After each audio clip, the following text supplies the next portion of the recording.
আসি আমরা তাপের পরিবর্তনের উপর ভিত্তি করে আমরা বিক্রিয়াকে আবার দুই ভাগে ভাগ করছি, তাপ উৎপাদী বা তাপ উৎপাদী, আর এটা হচ্ছে তাপ হারি বিক্রিয়া।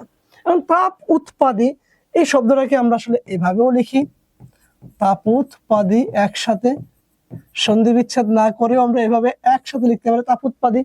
এখন মানে কি, যে বিক্রিয়ায় লক্ষ্য করি আমরা বিক্রিয়ক থাকে বাম দিকে আমরা জানি, আর উৎপাদ থাকে আমার ডান দিকে।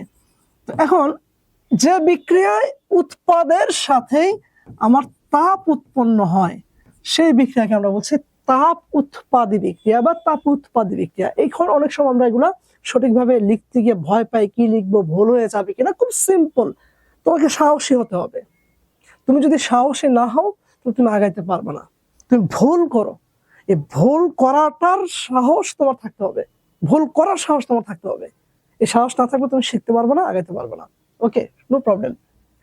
তো বিক্রিয়ক থেকে উৎপাদ তৈরি হয়, তখন তাপ উৎপন্ন হয়। এটাকে আমরা এভাবে দেখাইতে পারি, আবার এটাকে আমরা এভাবেও দেখাইতে পারি।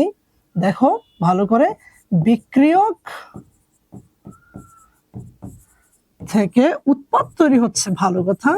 এই তাপটাকে যদি আমি আলাদাভাবে ডেল এইচ হিসাবে লিখতে চাই, তখন কিন্তু তাপের মানটাকে মাইনাস সহ লিখতে হবে। তখন এটাকেও আমরা বলছি তাপ উৎপাদী। তার মানে তাপ উৎপাদী বিক্রিয়াকে আমি চিনবো কিভাবে?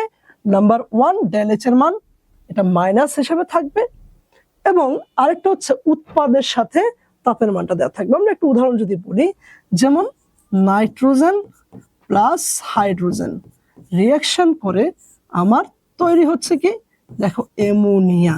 তাহলে অ্যামোনিয়া তৈরি হলো, তার সাথে আমার 92 কিলোজুল তাপ উৎপন্ন হচ্ছে, যেটাকে আমি উৎপাদের সাথে তাপটাকে লিখলাম প্লাস দিয়ে। এই রিঅ্যাকশনটাকে আমরা কিন্তু এইভাবেও লিখতে পারি, সেটা কি, নাইট্রোজেন প্লাস হাইড্রোজেন রিঅ্যাকশন করে আমার কি হচ্ছে, সেম উৎপাদ থাকবে। উৎপাদ থাকলো, এই যে সেমিকোলন দিলাম, ডেল এইচ এর মানটাকে এবার আমি কিভাবে লিখবো, মাইনাস 92 কিলোজুল। দেখো এই তাপের মানটাকে মাইনাস, তাপের মানটাকে মাইনাস হিসাবে আমি লিখলাম। তো এইভাবে আমরা তাপ উৎপাদী বিক্রিয়াকে দেখিয়ে থাকি। এখানে একটা জিনিস না বললেই নয়, সেটা হচ্ছে এই রিঅ্যাকশনে আমার উৎপন্ন তাপের পরিমাণ কত, এটা কিন্তু আমাদের এমসিকিউতে পরীক্ষা আসে, এটা একটা।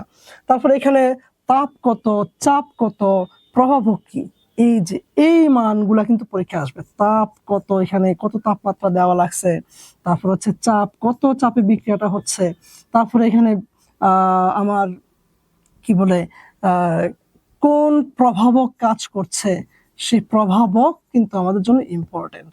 তো প্রভাবকটার কথা বলি, সেটা হচ্ছে আয়রন চূর্ণ।